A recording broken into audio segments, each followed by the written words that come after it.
খেয়াল করে দেখেন যে ডিগ্রি অফ কম্পারিজন যেটা সেটা হচ্ছে ডিগ্রি ওই যে পজিটিভ কম্পারেটিভ সুপারলেটিভ যেগুলো আমরা এসএসসি এবং ইন্টারে পড়েছি, তাই এগুলো নিয়ে আমরা তেমন আলোচনা আমরা না করি, কারণ আমরা যেগুলো পারি যে positive degree, superlative degree, comparative degree যেগুলো আছে এইগুলো যে সিলেবল নিয়ে আলোচনা আছে, যে যদি একশাসে উচ্চারিত হয় তাহলে তাদের শেষে আর হবে আপনার, কম্পারেটিভের ক্ষেত্রে হবে,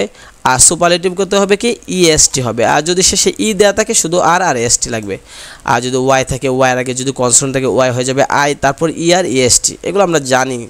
তাই এগুলো নিয়ে আমরা আলোচনা করতেছি না। তবে এখানে ব্যতিক্রম যেগুলো আছে সেগুলো আপনারা দেখে নেবেন, যে আমরা জানি যে কতগুলো আছে যে আর ইএসটি লাগে না বা মোস্ট লাগে না, যেমন ব্যাড, ইল, ইভিল, ওস্ট দেওয়া আছে, বা গুড বা ওয়েল হইলে বেটার, বেস্ট, এগুলো আমরা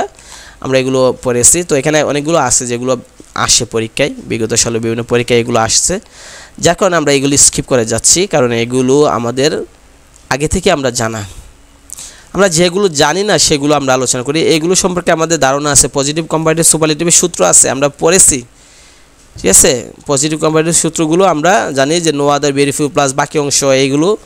নো আদার ভেরিফিউ প্লাস বাকি অংশ প্লাস বার প্লাস এজ অথবা so plus positive form plus as plus subject, এগুলো আমরা পড়েছি, তাই এখানে আমরা আলোচনা করতেছি না, আপনারা শুধু এগুলো একবার রিভিশন দিয়ে দেখে নেবেন। তো আমরা যদি দেখি যে নেক্সটে আমরা কোন বিষয়টা নিয়ে আলোচনা করবো, সেটা হচ্ছে অ্যাডভার্ব নিয়ে আমরা আলোচনা করব নেক্সট ভিডিওতে।